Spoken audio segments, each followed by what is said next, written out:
Units. We're starting our stream on Aimless Babble Z. Let's get to it. So wow, that was a terrible start, but this time we're ready. That's what I meant to say. So we're gonna start right now. Hello, everybody out there in the internet. Welcome to Aimless Babble Z, episode 225, and I'm Master, joined by RPG Maniac 05 and Trioptical. So yeah, today we're gonna do some what you've been playing.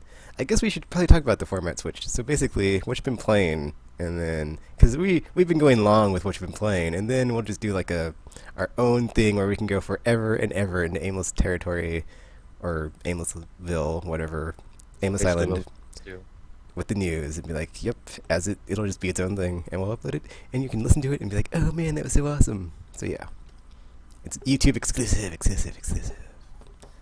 Whoa. Optical. So, would you like me to serenade you with the birthday theme song or something? Oh God, please don't. Oh, okay, darn. All right, well, you don't want it. I won't give it to you. Mm-hmm. We lost something magical there. Optical. I mean, if it's really necessary. What's to go first with what they've been playing? Sheesh. Sure. This week, last week, so I mentioned that Diablo got that update that's preparing the game for the upcoming release of Reaper of Souls, which is the first expansion pack. You probably missed it way before, but the way that Diablo or Blizzard does their updates now is they will update their core game basically all the way up to whatever the expansion is. And so if you decide to buy the expansion digitally on its release date, for example, you can just click upgrade in the game and instantly you have access to all the new stuff. So it's sort of like that news report that was saying that Amazon was going to pre-ship items based on what they think you're going to buy. It's kind of like that with Blizzard games now. They upgrade your game. You can just click. Optical? Yeah, they upgrade your game, and then excuse me. Yeah, it's all ready for you in case you decide to upgrade, and it's really cool. So yeah, basically, I think Reaper of Souls is almost entirely in the current version of Diablo right now. You just can't, choose the new class or go to the new chapter. But a lot of the new systems are already in there, and oh my gosh, it is it is basically a different game. My experience, so I went in with I think it was a level 45 wizard that I've been playing before, and I started out in chapter 3, and I was like, okay, I'm just gonna put it to hard mode because I'm level 40 something. That's already completed the campaign once, so I'm just gonna play hard mode and see what happens. And I went in, and for the first 15 minutes or so, I died repeatedly. I would go out into the field and just keep dying and dying and dying. And that doesn't sound very fun, Tropical. Well, yeah, I know, right? We'll get to that. 15 minutes of dying nonstop. I was just like, wow, I'm dying a lot, and But they've changed it a little, so now you can actually revive right where you died, whereas before it was always revive back at a checkpoint or something like that. So no sort of forward progress was lost, except that I keep dying, and my armor is getting all broken. But yeah, after 15 minutes, I picked up one thing. I think it was a wand, and then suddenly my damage increased so much. Yeah, it just suddenly turned into an entirely different game, and I was just like powering through, and I think, did I beat chapter 3? It took like an hour to level up 3 or 4 times, and before it was taking, I think I had 40 or 50 hours already on that character, and I was only at level 40 something, and then yeah, I got 3 or 4 levels in 1 hour because of one item that I picked up. And it was just like, it was a really strange feeling. It felt like the entire time I had played Diablo prior to the newest update was just all wasted time because you picked up so much junk, and you just weren't getting powerful quickly enough to deal with what you were fighting. And yeah, I remember dying a lot, and then it was sort of like that when it started, and then the items loot system 2.0 kicked in, and the items that were being dropped were all better suited to my character, and they were just like better suited to the area that I was in. It was just like suddenly like, oh my gosh, now I'm really powerful, and I was just blowing through the campaign. And yeah, the game is much improved. I think back when they had the auction house, which is still open right now, but it's closing on the 18th. They just, I don't know, maybe they wanted to throw a lot of random stuff so that you'd pick it up and be like, oh, I'm going to go sell it. And then, Blizzard makes a cut off of every sale. So you pick up a lot of random things that you can't use to encourage you to go and sell them. And so people will buy them, and then Blizzard makes money. I don't know.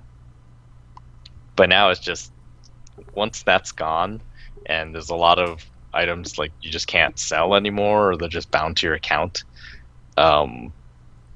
Yeah, they're just giving you way better stuff, and suddenly the game is awesome. And I actually see a lot of people who hated the original release of Diablo 3 on PC probably coming back to play this and thinking, oh man, it's actually good now. So, but I don't know, we'll see. I am really enjoying it. It's just so much better. They've changed some of the skills as well, and so it no longer feels like you have to use a certain set of skills. All the skills seem like they're viable builds now, and it is amazing. And the progression just feels so much smoother because you're getting the things that you need, and yeah, it's amazing. Highly recommend. I really hope that these changes come to the PS3 and 4 versions down the line. Some of the things that they added are from the console version, and then some other things like like what can I think of? Like they streamlined crafting. So before, there was like different level brackets for equipment, and then each of them would give you back certain raw materials when you salvage them, and they would all be different raw materials. So like low level things would give you this tooth, and then a medium level thing would give you like this eye, and then like higher level things would give you this hoof. And it was just all these different crafting materials, and it was just like once you got to a certain level, you didn't need any of the teeth that you got when you were low level. It's like, well, these are totally worthless to me. I can only make low level equipment with this. And so there was sort of a half step where they had made a system where it's like, oh, you can combine a bunch of teeth and it'll turn into an eye, or combine a bunch of eyes and it'll turn into a hoof. What are you making with this? I know, right? Yeah, that was the thing. That was the other thing too. It's just like, I'm going to combine all these eyes into a giant eye monster. And the crafting items themselves didn't really make sense. It's like how does like having 10 teeth and 5 hooves. some money turn into a pair of boots? It's like, well, I mean, you could make like eye-skinned boots or something. Eyes don't have skin. They kinda do. Like eye membrane boots. That's disgusting. They're clear it's and sticky. like the little, the teeth can be the little spurs on the boots and everything. It can totally work. I mean, But yeah, like they got rid of basically all of that. They combined, when I logged in after the patch, all of those random junk things that I had were all combined into sort of what is it called? It's like man, I can't remember. But yeah, it just shows this jar of magical powder, and it's like this thing now is what all of those things turned into. And then now you can stack. Originally, I think you could only stack 100 of them on top of each other. So if you had more than that, say I have like 800 some of them now, I would have to take up 8 inventory spots to hold that many. But now you can just. It seems like there's no limit. I don't know. Maybe when I get to 1,000, it'll make me make another stack. But yeah, the crafting is streamlined. I guess I had never said it out loud, but I guess it also makes more sense. Like, oh, magic powder. See, that makes sense. You just sprinkle the magic powder on some regular armor, and it turns to magic armor, or however it works. Cheating. I was like, the teeth thing. Maybe. So I hope that goes to the console version. New gems. I don't know. There's just so much new stuff. It's like, oh, game feels so much better. And yeah, it's very exciting now. So that is cool. If you abandoned Diablo because you thought it sucked because of the auction house and stuff, check it out again. It's quite good.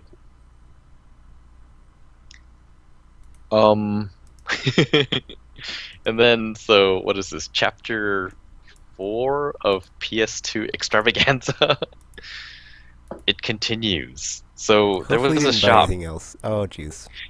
Well, Never mind. Oh. It's like there was a shop that I went to before, and I just looked around, and they didn't have PS2 games, and I left.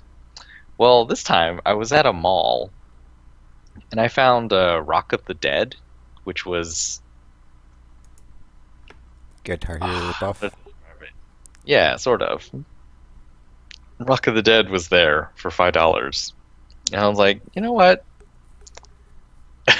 Well, I think in my mind, the notion of sort of collecting interesting games has sort of taken hold, and so it did not occur to me at the time that I was like, this is a PS3 game. You know, this is not really old or super rare or anything. But I was just like, well, Rock of the Dead, $5. Picked that up, and I went up to the counter, and the guy was like, sort of freaked me out for a tiny moment. He's like, yeah, so is there anything you want to pre-order? I was like, oh, okay, that's regular. I was like, no, because this is pretty far for me to come to get a pre-order. He's like, okay, that's cool. It says here that you've been buying a lot of PS2 games.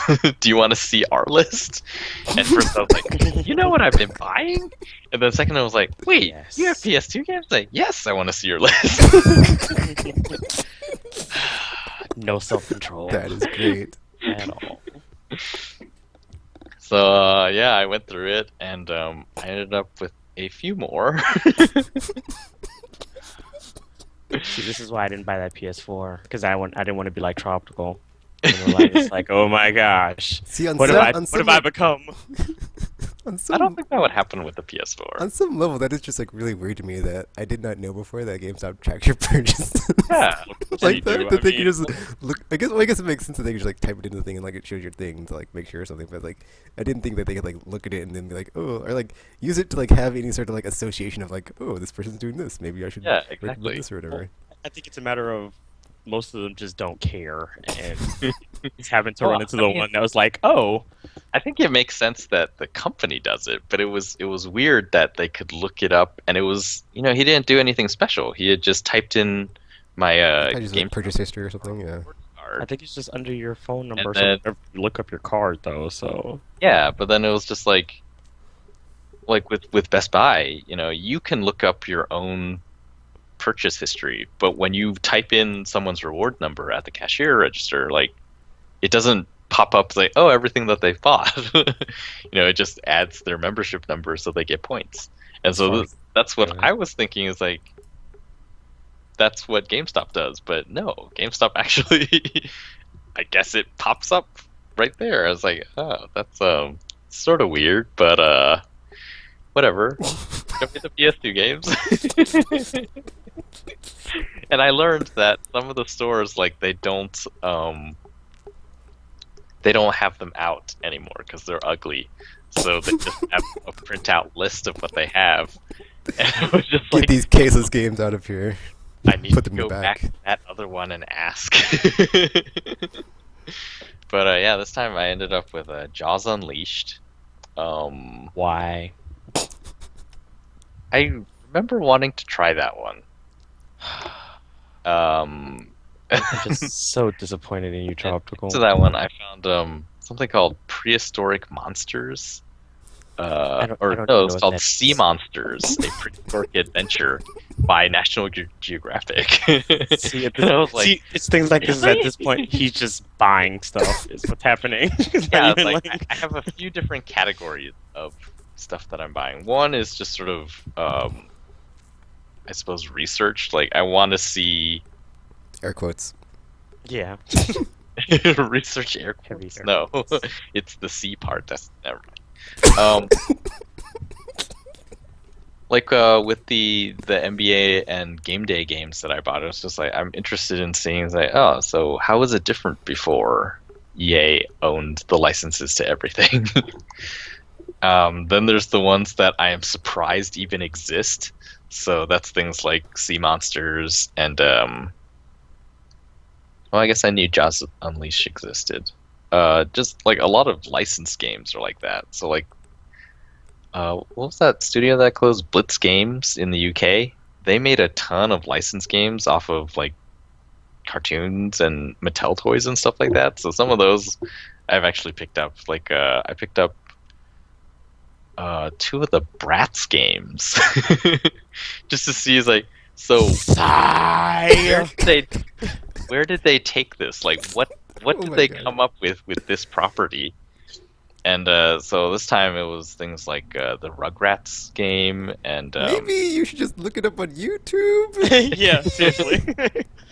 Well, I feel like. watching it and playing it is different. Yeah. Oh yeah, because you've played so many of the games you bought so far. During functionality testing, but I haven't gotten to the latest batch yet because my previous batch was pretty big. What was the other? And then yeah, the third one, yeah, it is sort of like, oh, I heard this was good. I never got to try it. So that's things like the Harvey Birdman game that Capcom released. That's supposed to be like Phoenix Wright or something? I don't know what think so. that is, but it sounds like it would be awesome because that show was awesome. You don't. No one remembers the Harvey Birdman game because I remember it. I just think don't. it remember. was like Phoenix Wright, but I don't. It's Yeah, I been a don't. I while. don't remember playing it or seeing I it. never played it, so. So that is interesting to me. Yeah, it's just it's partially just curiosity and partially just stuff I want to try, and well, it's all because it's really cheap. Like the Bratz games were less than $1 each. when you get down, See, George, when you say it like that, it's not as bad. You're like, it was Yeah, less than $1. It was like cents on the dollar. Pfft, no value at all. It's still as bad. Oh, Every it's still. is 75% off right now. So it's like, so basically, you know, these it's listed as $10. Well, that goes to $3, and most of them aren't $10. Most of them are like $4 or $5, and then it goes down to $1 something or less than $1. Or I've actually gotten a lot of them that were just free. I'm shaking my head so hard right now, but you can't see it. I just want you to know it's happening, though. I just want you to know it's happening. Well, it's funny because I was saying, it's like, wow, this is really cool, and then they were talking about it because I guess, you know, not many people are buying PS2 games. And You're the guy, Tropical. yeah, I'm the It's PS2 that guy. right now. He's here to buy our PS2 games. He's the one. Finally. But they were talking about, I was like, oh, there's these YouTube videos of people like dumpster diving behind GameStops to get the games that we throw out. Oh. And Ew. I was like, what? Really? As And he slowly walks towards the dumpster. I've seen the ones in the mall stores. Those are impossible. You need standalone ones. But the fact No, that I was thinking about that. I was like, oh man, so I paid for games that maybe I wouldn't have had to pay for if I was willing to jump into a dumpster. And then I thought, I was like, well, no, actually, because probably they're only throwing away the ones that they really can't sell. So those are things like, you mean like the Bratz games and Those actually etc. probably have value. I think the ones that don't have value are all of the Maddens that you know that they have, and all the NBA games that you know that they have from EA. Because every year they're like, "Oh, we'll give you a bunch of credit if you trade in your game from last year," and then those sit on the shelf. And I remember being at GameStop, we had an entire sort of locker in the back full of EA sports games that just no one would ever buy. They'd be in bundles of 10 or something shrink wrapped, and it was just like, we have 60 of these. And then so I thought, I was like, oh, so it probably doesn't matter. I don't want those anyway. And probably the other ones that they were thrown away are the ones that I got for free, so I didn't pay for them either. But I didn't have to go in the trash. I was just in the store. So, yay! But yeah, more PS2 stuff. And actually, I don't know what happened. That day I ended up getting Midnight Club on the PlayStation Store when it was, what was it, $5? Yeah. Yeah. I got the first one. And I started playing it on my PS3. It was just like, wow, it is so much clearer on a PS3 than on the PS2. I think just because of the fact that you're hooking it up through HDMI, and it's just, that's a better signal than even the composite cables that you could do on the PS2. It is, man. I can't wait to hear if PS4 is going to play all these things. Because that would be fantastic. Get better for your Yeah, I could get rid of all 5 of my PS2s. That I just got. Them and get PS4s. No, stop doing what you're doing, like right now. Stop doing what you're doing. That was great.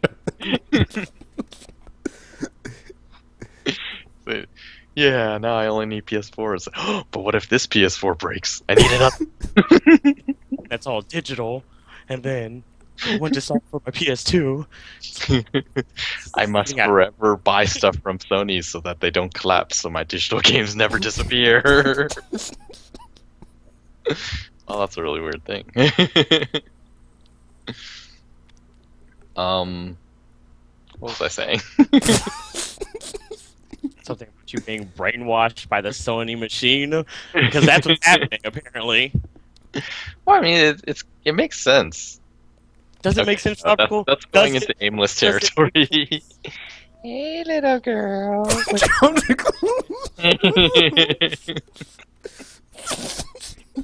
Don't worry, guys. What makes aimless raw? It's not weird when he does that.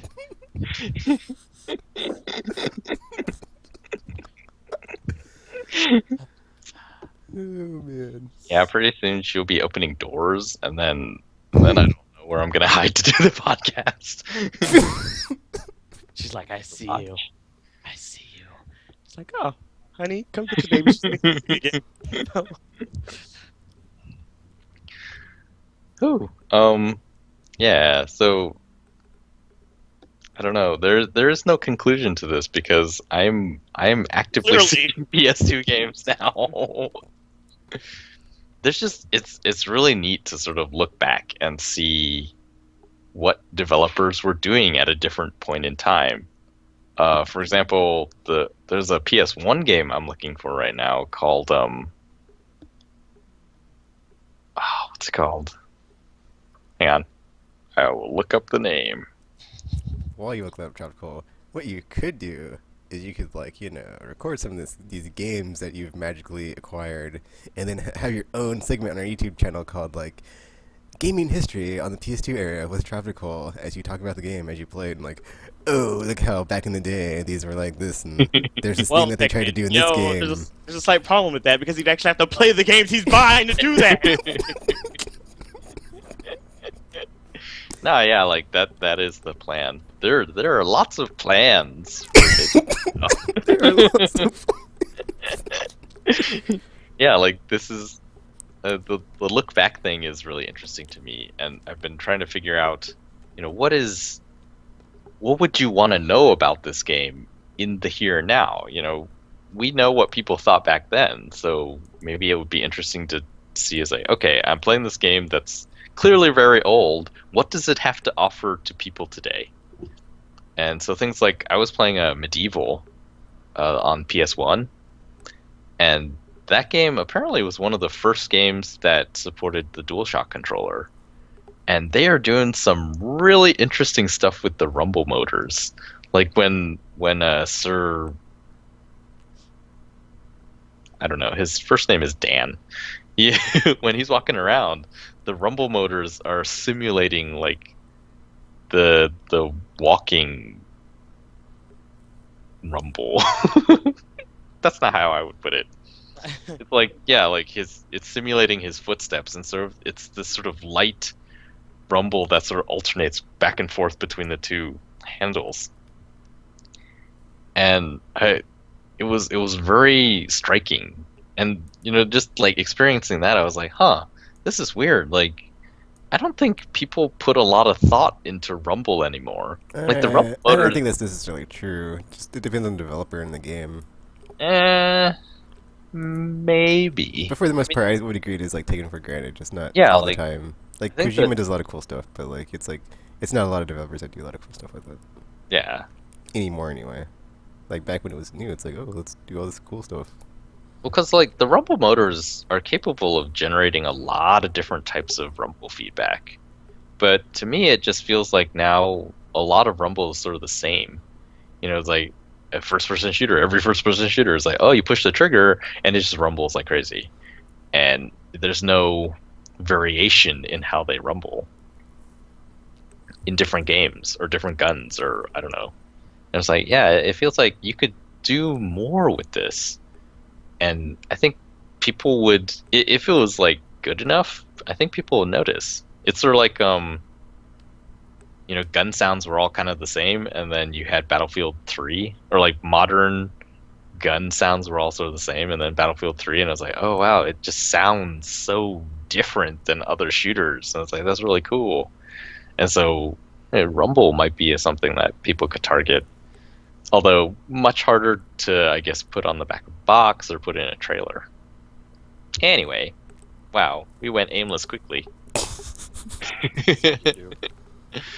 Yeah, so that game I've been looking for is by Crystal Dynamics. It was called Walt Disney World Quest Magical Racing Tour.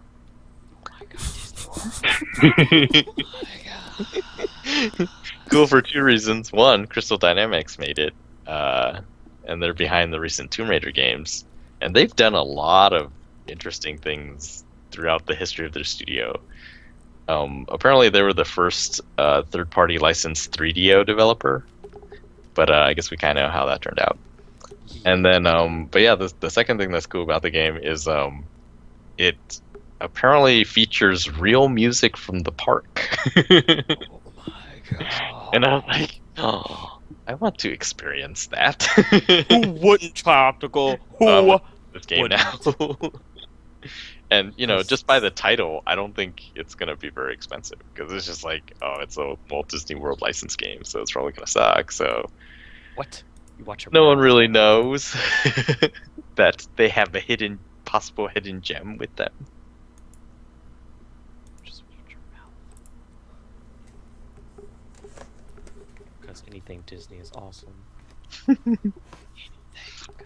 And then, yeah, I guess when I'm richer, I'll look for the PS2 RPGs, but that will take a while. Yeah, good luck with that.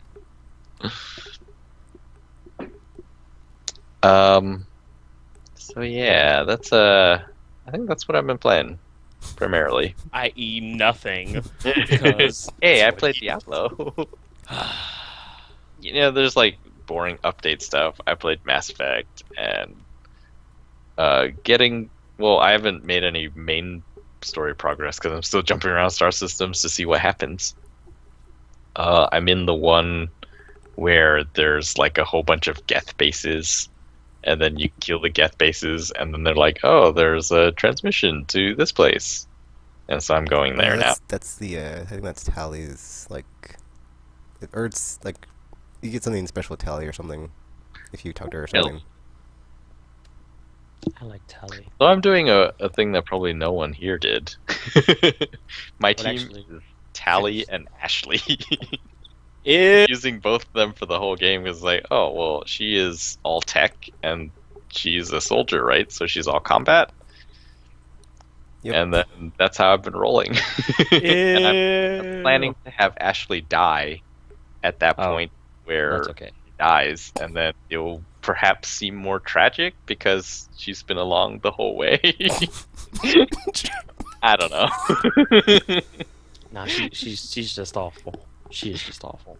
I met her weird. once. It's like playing it. Well, it feels like playing it for the first time because I miss so much of this stuff, but I sort of know the main beats. So I'm like, that's a weird thing to do. Like, I'm planning what is going to happen to them. Even though it feels like it's the first time. It's like, how would I know those things? Like, well, clearly Shepard is psychic now. Yep, my Shepard is psychic. He knows the future. He's like, I've seen the possibilities. I know what might happen because I have the gift. Exactly. That he got more from that beacon than everyone else's Shepard. Oh yeah. On their first playthrough. That beacon. That thing. My Shepard got the future of the game.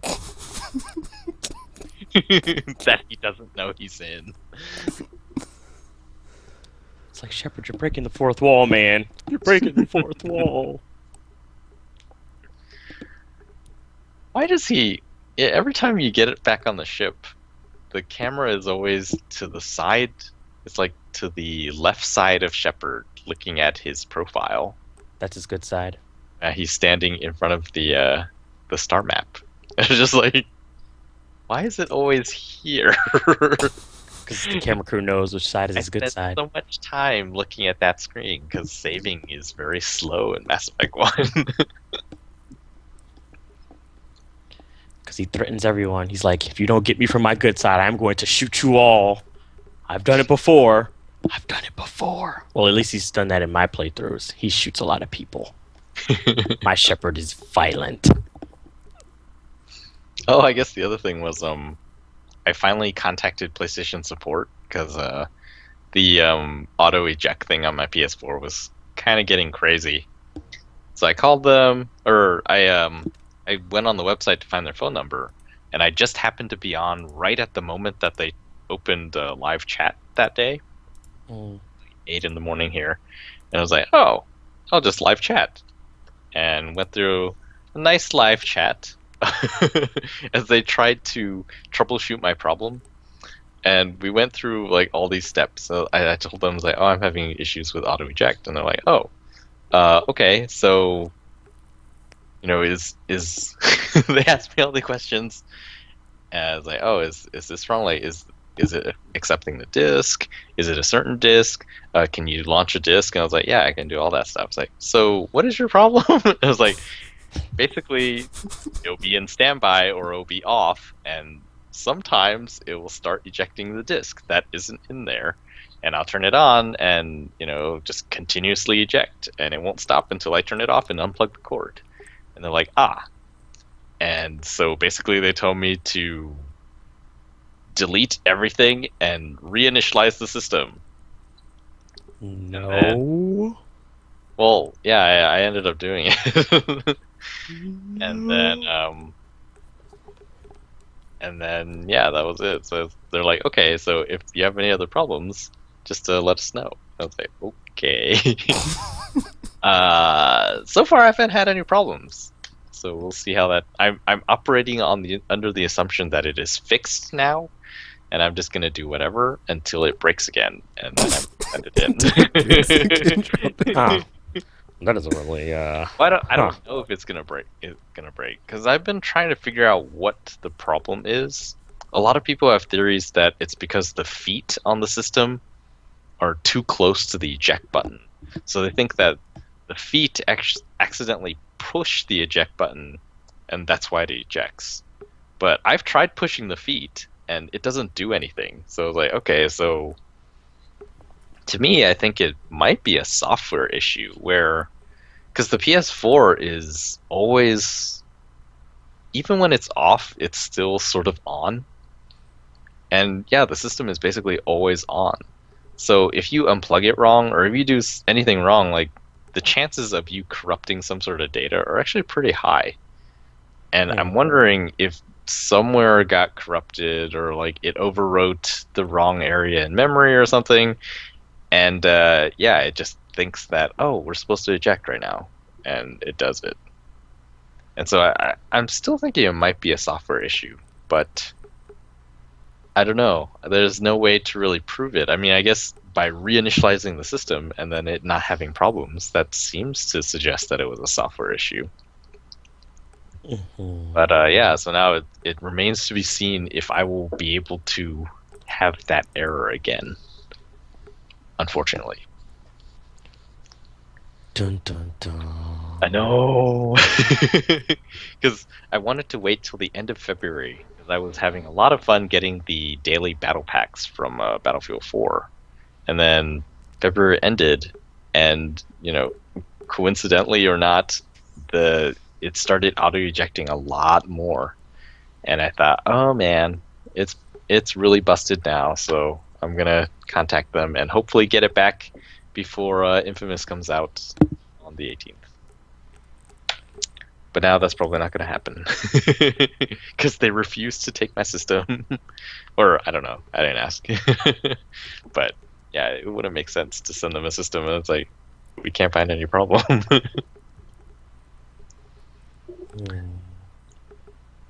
Is that all you've been playing, Tropical? Yep. Okay, well, before we move on, Monkey King had a comment about your PS2 TV issues in a couple episodes ago. He said, Tropical, I think for your PS2 games, you could turn down the sharpness on your HD TV, maybe set it to 0 or negative numbers. That will make the jaggies look less sharp. That may or may not look good to you. Jaggies. That is very interesting. Basically, yeah, I guess that sort of makes sense. I mean, TVs were blurrier than now. So if I make my HDTV as blurry as possible, maybe it will look like a PS2 game.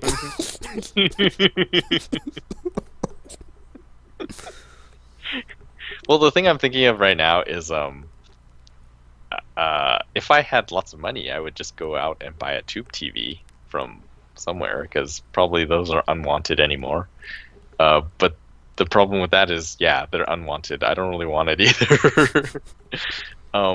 The other option I have right now is my PS1's, I think it's a 4-inch or a 5-inch display.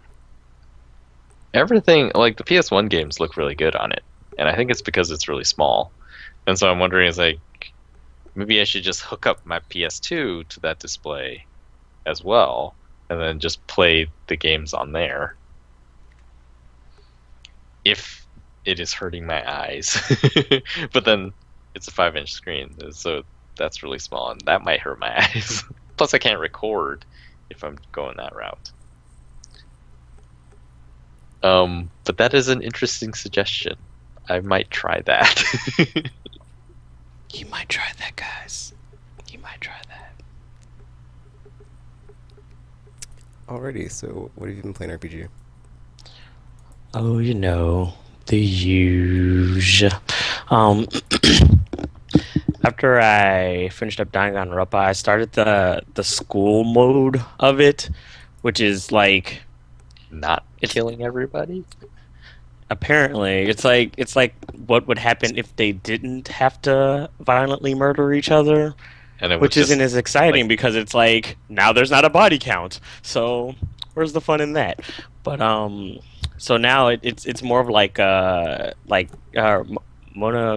Kumba has them like making backup versions of him and like this weird crafting mini game thing, because why not? So I think this mode is basically just used for like getting like the skills and the free time hangout thingies with the people that you couldn't because they die in the main mode. So in this one, since people aren't dying and being executed, you can have free time with them and get the skills and all that stuff, and then that way you can take them over to the main game and redo them all with all of the skills and stuff. So yeah, that's a thing. That's pretty much it. And then I've been playing Toukiden a lot, so I've been doing like multiplayer stuff, or trying to anyway.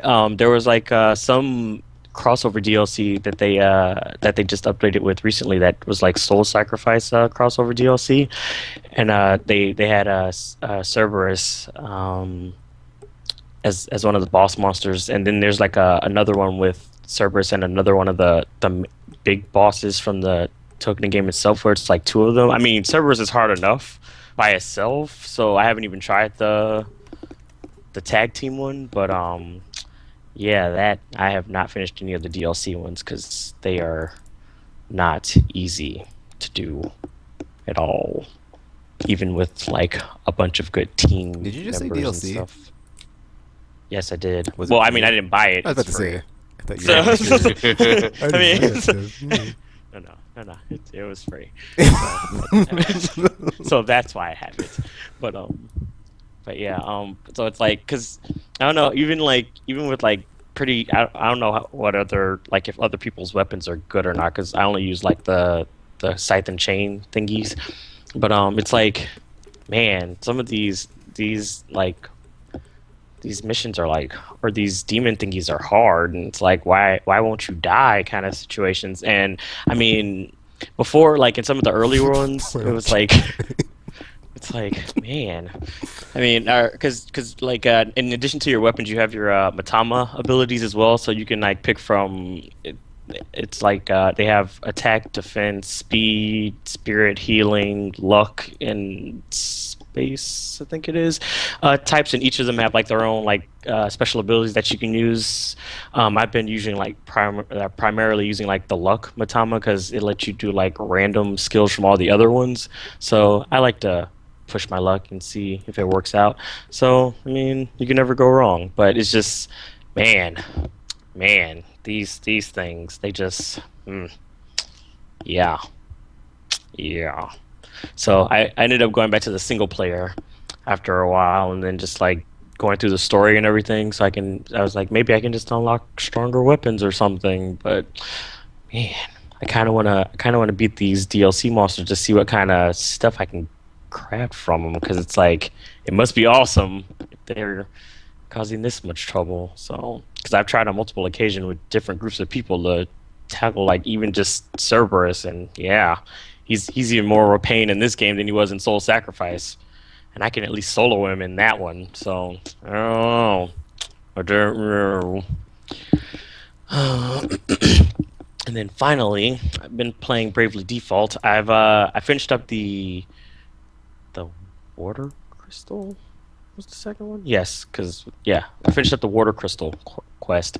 So that's 2 crystals down, 2 more to go. Right now, oh god, this game, seriously, because that's what it was. I was going through the Water Crystal quest.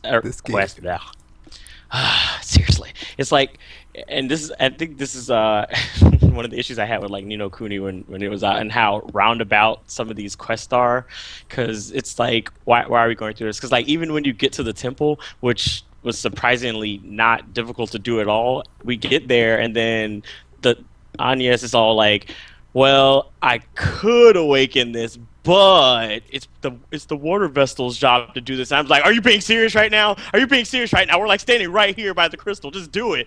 So she was all like, nah, we'll just let the one who's in charge do it. So then we have to go on this whole roundabout quest, because apparently the Vestal went into hiding. So then we have to go find her. So then we have to go enter her in a beauty pageant so she can get her attention. And it was just like this whole mess of things. And I'm like, are you being serious right now? This all could have been avoided. And it's even worse because once you get to the end of the quest, she ends up having to awaken it anyway. So I'm like, really? So just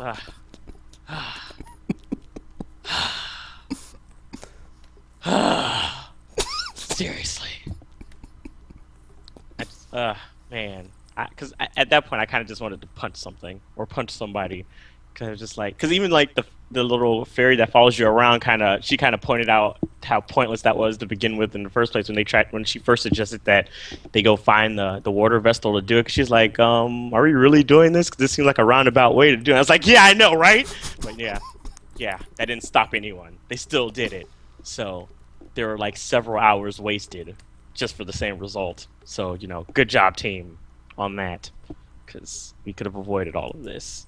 So, man, and it seems like we might be heading in that direction again for this next crystal. So, I just joined a war, by the way, because this is a thing.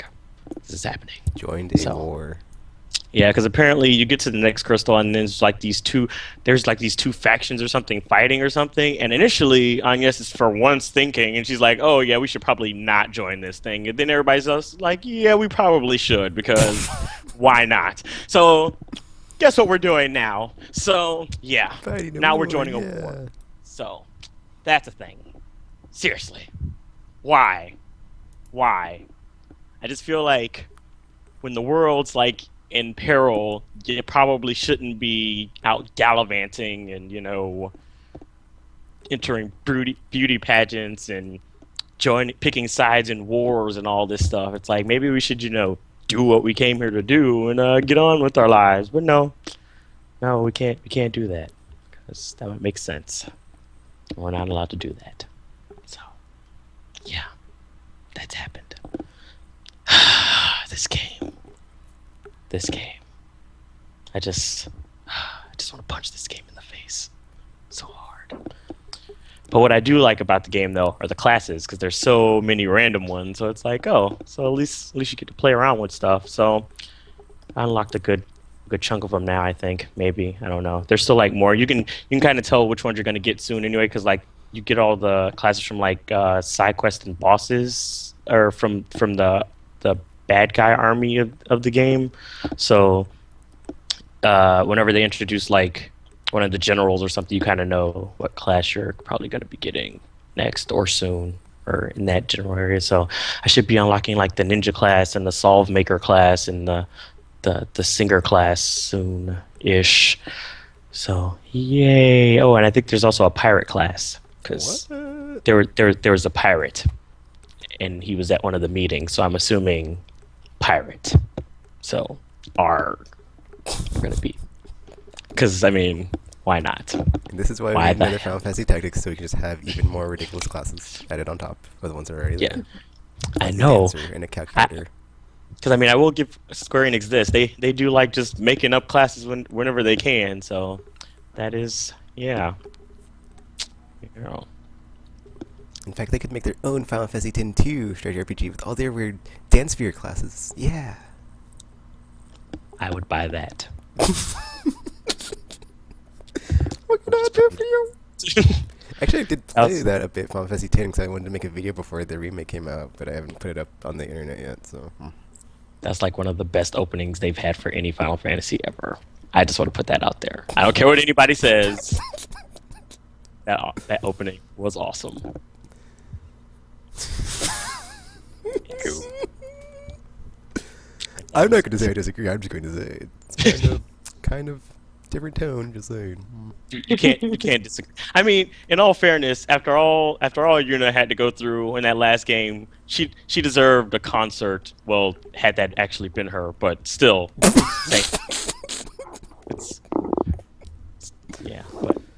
I feel like they earned their concert fun, because a lot of stuff went down in Final Fantasy X, and I don't think any of it was happy stuff. So, yeah.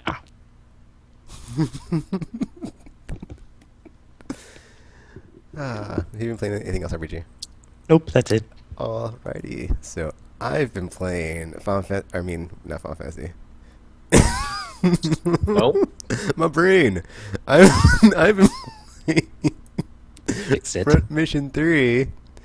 And that game, dudes, that game is so cool, because like the second storyline, which is what I'm playing now, is so different from the first storyline when you play it already, and it's like, holy crap, like, it's like I can't talk about it, but you basically end up in like factions of other characters from the other side of the first, well, depending on the campaign you play through the first time, it's like completely swapped, and like the characters you play with on your party are swapped. So it's like you're seeing different things from different sides, but similar things go down. So it's like there are backstabs and double cross, and it's like, oh, because you already know where the train's headed, and it's like, oh wait, isn't that dude? That? And it's like, isn't that? And it's just like, oh my god, and it's like it's building and building and building, and just like it goes, and it's like when you get there, it's like oh, ow, ow, and then like after that, you get like freaking people.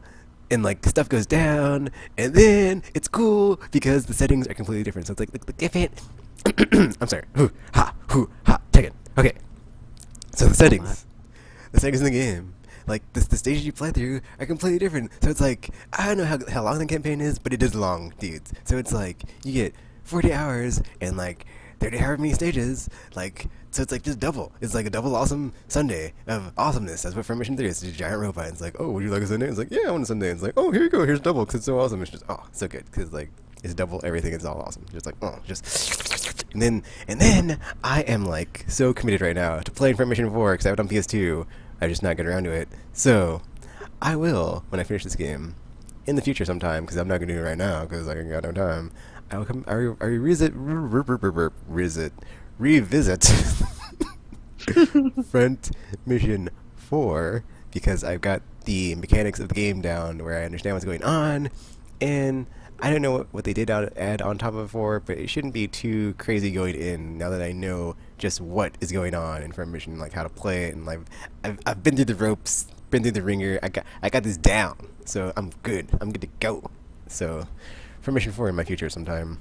Probably not because I ain't got no time, so we'll see. But yeah, I still am enjoying it, and it is very fun. And after I finish it, I'm like, it's like, sorry, Arclad 2, but you're in my way. I'm gonna go play with my PS Vita all day. Oh, that rhymed. So yeah, Vita time when I'm done with Front Mission 3, because I would like to actually play the first gen before the second gen comes out. And I'm like, oh, look at that, I bought it just to get Borderlands 2 because that was totally a workaround on my game moratorium, but hey, it worked for me, so I can go play, unless it's crossplay, but it probably isn't, so. But, besides that, still playing the daily awesomeness that is Mass Effect 3 every day, multiplayer, so you know, wow, that did not come out good on the thingy. So, I don't know where I was at last time, but I think I was on the Destroyer Soldier, so I finished that dude up. And now I'm on with the Adept N7 Fury Earth class. Such a fun class to play. Especially after you finally get it down of like how they work. Because with them, I'm doing a strategy I did not do before, which is you use throw, which I rarely use because it's kind of useless unless you have like a unshielded enemy, but harder enemies have shields or barriers or armor, so it's just like, oh, completely useless. So, well, it's not completely useless, it's just, dude, that's not a good idea. So instead of using throw, I would use Annihilation Field and the other thingy that I can't think of right now that's not Annihilation Field of that class. That's like the Javik ability. I forget what it's called. It's something something. something, yeah. Anti-armor, anti-barrier. That's way more useful than throw. But like when you have throw, what you can do is you can in the skill tree for throw, you can have something to where it's called like a biotic detonation combo or something. And basically, when you set off a biotic detonation, I think I'm just gonna talk slow for the rest of this and like try to chill out. Okay, so when you set up a biotic detonation with throw, and it goes off, then your timer is reset for the power.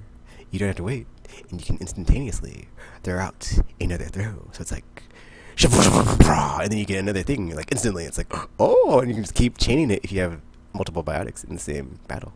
And then it's just like biotic explosion, instantaneous throw, instantaneous biotics, and you're just like, but it only works with throw. So therefore, when you use throw, it has to be a biotic detonation for you to get your timer back. So if you throw out like a warp or a shockwave or whatever, that's not throw, and it goes off as a biotic detonation, it's not going to do the instant time reset because it's not throw. So it's like, oh, that's a cool balance-y thingy that they did with that power, because it's kind of useless, but it's kind of awesome. You can keep just spamming it and throwing it out and like keep having it bounce back if you have other biotics with you. Because it happened to me the other day. I was like, oh yeah, let's do this ADEPS. But like, that's the cool thing about Mass Effect 3 multiplayer I loved, was like the ADEPS are the weaklings, but as a team they can just destroy everybody. That's so awesome. Okay, so yeah, Mass Effect 3. That was weird. I can't believe I talked that slow. Well, I'm kind of speeding back up, but I think that's good. So yeah, Mass Effect 3 is still on that train, and then after that, I will be moving on to a Volus Engineer, I believe, for the whatchamacallit, Reckoning extractions. And yeah, still playing it every day. Still enjoying the loveliness, awesomeness that is Mass Effect 3 multiplayer. And then there's rumblings that it might get a remastering on PS4 and Xbox One. So we'll see what. Yeah, we'll talk about that in the next segment. That was like the other thing on top of the Sunday this week with Batman. Speaking of Batman, I've been playing Lisa Batman because after the announcement that we should totally talk about in the news segment, went through and played some combat maps, and not only was it like grade A awesome time when I was playing, you should totally check out that stream if you have not, because it was like I cleared all of those in one go, and it was like, well, not all of them, but a lot of them were like, oh, this is the this is the level 3 medal that you're going for, and I was getting like 40,000 more points more, and I was like, I'm so awesome, I'm so awesome. Okay, I wasn't saying that on stream, but in my brain I was like, oh yeah, Toukiden going down, whoa, yo, ninja skills, yeah, on the bad dudes, henchmen, yeah, song. So I played some of that. I played some Batman Arkham Origins. I don't know if I said the game. Just being weird in the mouth noise time. So Batman Arkham Origins. Let me try to talk slowly yet again so I don't go off the rails. Batman Arkham Origins. I played the combat challenge maps with Deathstroke, Bruce Wayne, and some Batman. I don't know if I did Batman actually. I think it was just Deathstroke and Bruce Wayne. However, I somehow got a trophy I did not know was in the game, because I guess they added it, but it wasn't out the same day as it was on 360 and PC or whatever. It wasn't out the day that DLC came out. So I played through, and then magically at the end, it was like, ding, you got a trophy. And I was like, a trophy? And yay, I got a trophy. So not only did I just have like an awesome stream of awesomeness video playing that game and having all my emotions come out, it was like, oh, you also get a trophy. So I was like, yay, on top of that. But yeah, Batman Arkham Origins, I still need to go back and do some stuff in that game. And I still will say it was a good game, even though some people like to poo on it, but I enjoyed it. I liked it. I think it's good. But yeah, moving on to what else I've been playing. So let's see. On handhelds, Tactics Ogre. Front mission. Oh, snap, I said it. But yeah, I guess I'll talk about this first before I gush all over the other game that I've been playing. So Tactics Ogre.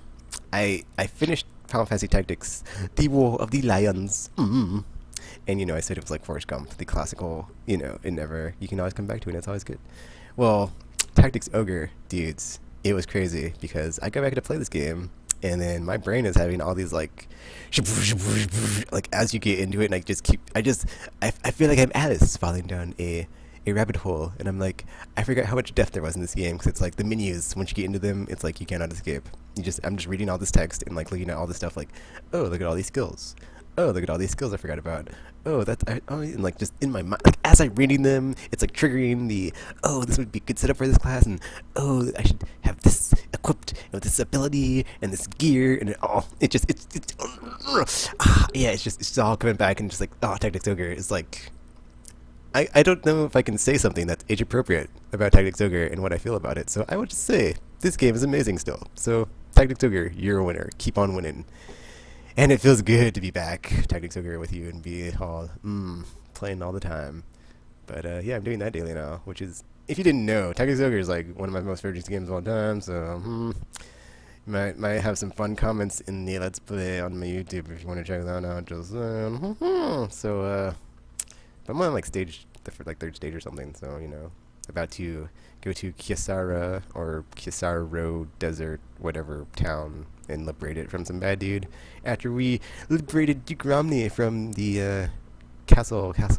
It's funny though, because I've forgotten like the vast majority of like what happens in this game. So it's like, even though I've like played it like 100 hours, I kind of forgot what happened. So it's like I get to replay and like relive the story and be like, oh yeah, this is what happens, and oh yeah, this is like, I'm like relearning how to ride the bike as I ride the bike, even though, because I already know how to ride the bike, but I'm like, oh, I haven't done this in like such a long time. I haven't really ridden a bike in like years, so it's like riding a bike, because I've done it before, but I'm going back and it's like, oh, I remember as I feel the air brush through my face, and I'm like, so happy going down the street on a bike. But kid has a weird bike analogy. Wait, what, Optical? through your face? Not whatever works, you know. It's not gonna kill me if it goes through me, right? I'm still alive. Whatever. And then lastly, the game that came out, or the episode that came out yesterday.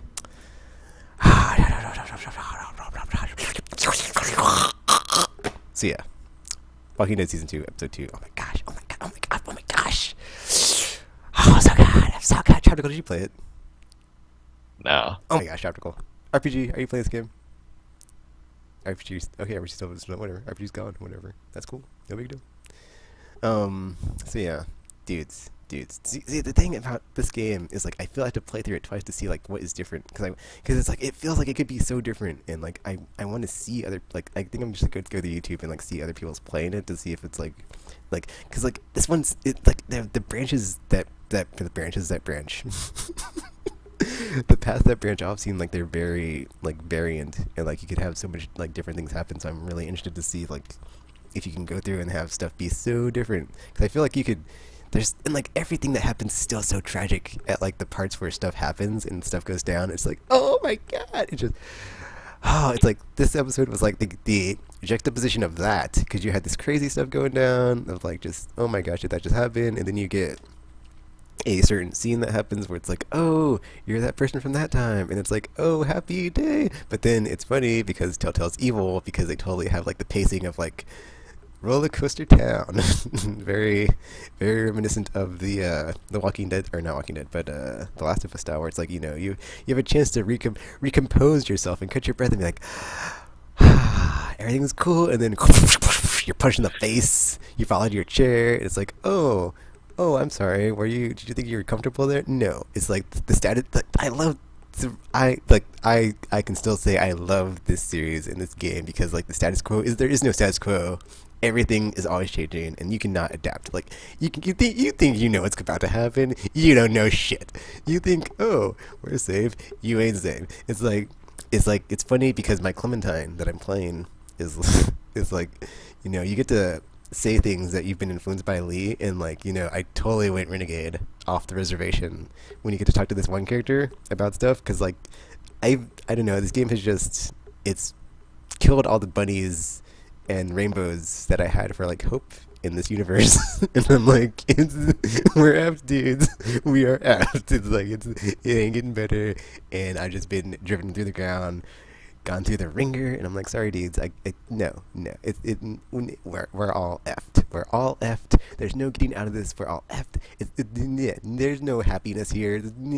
I've given up. My happy Paragon Clementine that I raised in season 1 has become a realist to the core. Like, it ain't getting better. Like, no.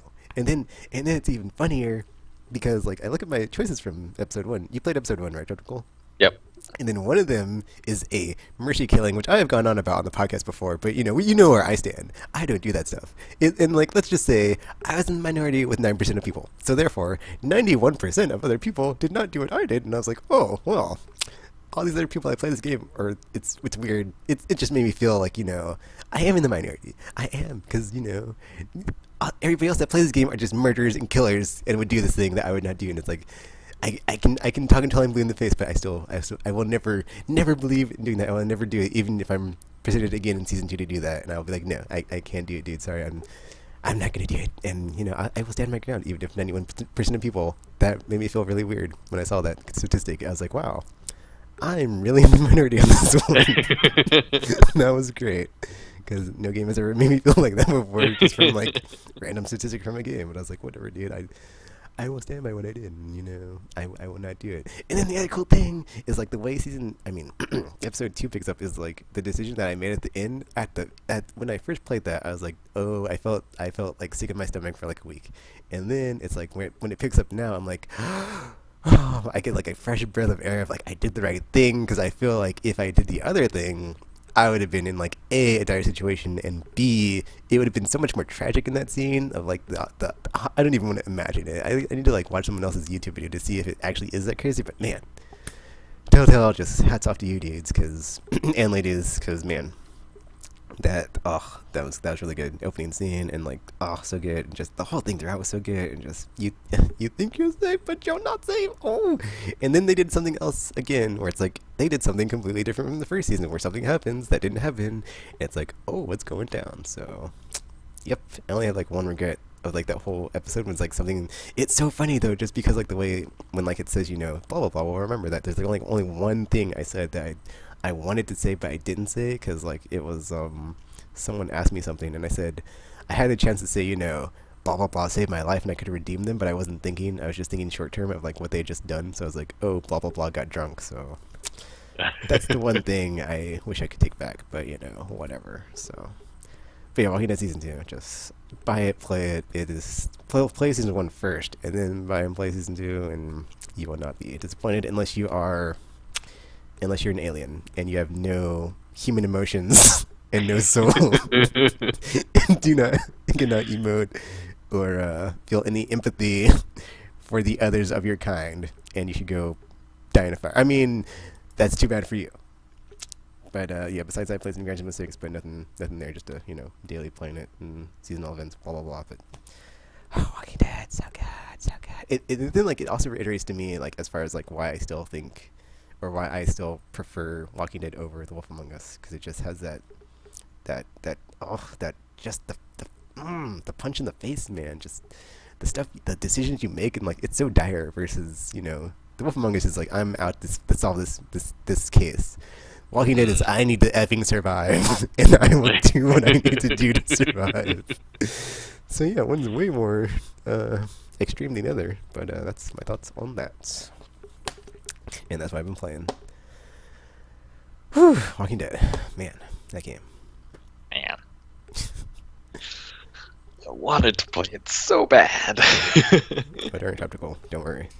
It's also cool because it like presents you with something, and I think it kind of tricks you at this one part, but you haven't played it yet, so I'll have to ask you later on. But I think it didn't really make me regret, but it made me think twice about what I said after I said it. I was like, should I have said that? And then there's another part where it's like you have to do something, but I'm not sure like if you do that, does it like, that's why I'm so like interested in like seeing other people's playthroughs to like see if like they did something and it completely was like different and this person died here, or like if I feel like I did something in that game that was like I saved someone and it was so courageous, like playing as Clementine. It's just so awesome because like she is like the smallest one and like the weakest one, but she has like the most courage and like she's like so awesome, like it's like such a cool character, and like it's just gonna see cool, so I'm sorry, it's gonna be so cool to like just see her like grow as a character, and like the way they could like do this if they do it right is like since she's so young, and they could like have so many seasons and like see her like grow in age and like whatnot, and just, you know, that would be cool, and like just to be in the shit that she's in, like that's what I feel when I play this game. Like I am in it, man. Like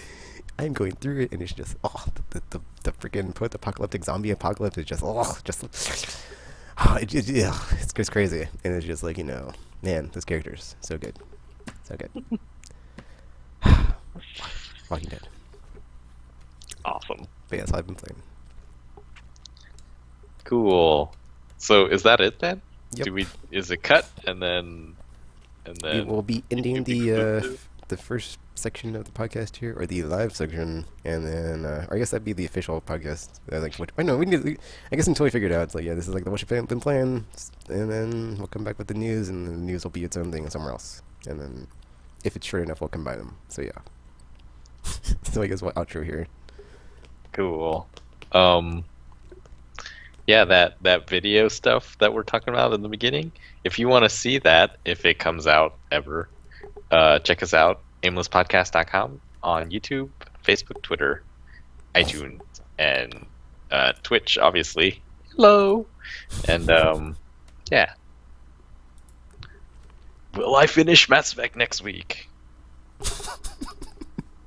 Yeah, we don't know where RPG ran off to. He typed BRB in the chat, but who knows? He was never B. So yeah, you know, like Tropical said, check us out wherever on the internet.